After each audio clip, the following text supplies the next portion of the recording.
بازم یه مسافرت دیگه، این بار به ییلاق یا عبای شهرستان احر. بچه ها از چند ساعت قبل راه افتاده بودن و من جا مونده بودم و سریع خودم رو به احر رسوندم که بعد از مسافت چند کیلومتر به روستای مزرعی رسیدم و به طرف معدن مزرعی راه افتادم که رسیدم بهشون. اما دیگه شب شده بود و مجبور بودیم بقیه راهو تو تاریکی برونیم. ولی چراغای موتورا همه جا رو روشن کرده بود. برای اینکه مسیرمون رو اشتباه نریم از محلیای اونجا آدرس رو پرسیدیم. کمی که جلوتر رفتیم از دور با چراغ به همون علامت میدادن. مسیر رو درست رفته بودیم و رسیدیم به ییلاق یا همون عبا. آقا زینال و پسراش استقبال خوبی از اون کردن و کمی بعدش ما رو دعوت کردن به چادر مهمون. با اینکه وسط تابستون بود ولی هوای خیلی خنکی داشت، ولی همون بخاری کوچیک فضای اونجا رو گرم کرده بود. با چای ازمون پذیرایی کردن و گرم شدیم. حسابی آقا زینال و خانواده‌شو به زحمت انداخته بودیم. دیگه دیر وقت شده بود و وقت خواب بود. لفت و شکای پشمی و گرم و نرم.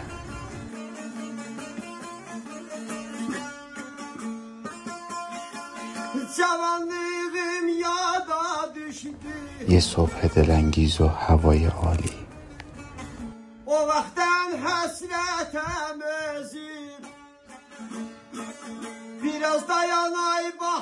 بلند شدم یه گشتی زدم و دیدم آقا زینال گوسفندا رو برات چرا برده.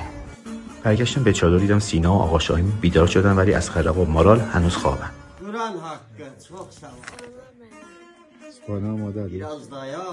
اسماعیل اومد و دعوتمون کرد برای صبحانه.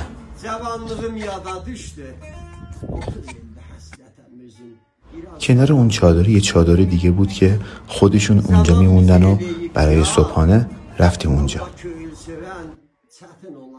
هرچی تو سفره برای خوردن بود همشون ارگانیک و طبیعی بود.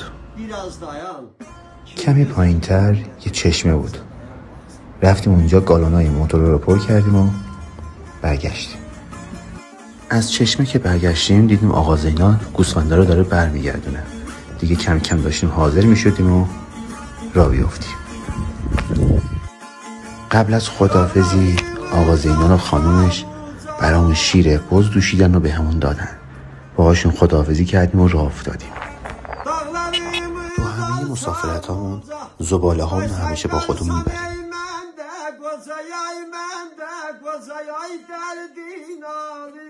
همینطور که از زیبایی های مسیر لذت میبردیم رسیدیم به روستای آس. توی روستا با یک شاعر آشنا شدیم که سواد نداشت و ازش خواستیم که برامون بخونه. De sürüden ayrılan koyunu kurt parçalar, kurt yer oğul, bu da nəsiyyətnamədir. Şair alışıq oğluna yazdı. Talih quşun əldən tuturdan, döyər təpəsinə, dət yer oğul. Oğurluq mal dağ da olsa talanar. Mərd insan pir olar, duz təh yalanar. Namət peçər salıb, arsız dolanar. Dət xunabəsi, mərd yer oğul. Alışıb tək alış, dönsən də min. تو مسیر برگشتمون خیلی اتفاقی علی ژاپنی رو دیدیم و حسابی خوشوبش کردیم که بعدش با میوه ازمون پذیرایی کرد.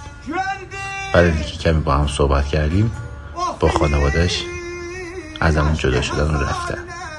همون نزدیکی ها یه روستایی بود به اسم هنی‌آباد که یکی از دوستای اصغر آقا ما رو دعوت کرد به خونه‌شون. یه خونه دنج با فضای گرم و صمیمی. ایشون شاعر و نوازنده استاد بهمن امیرخانی هستن. به رسم مهمان نوازی سازشون رو آوردن و کوک کردن و برامون این قطعه رو اجرا کردن.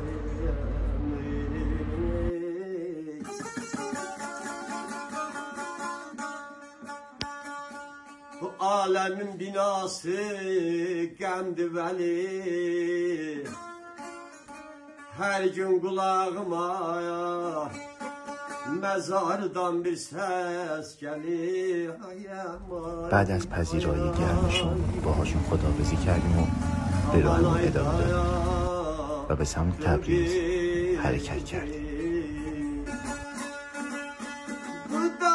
Yarın bir karına bak güman. Dostuna değil ki yaz olanda gel, dostuna değil ki yaz olanda gel.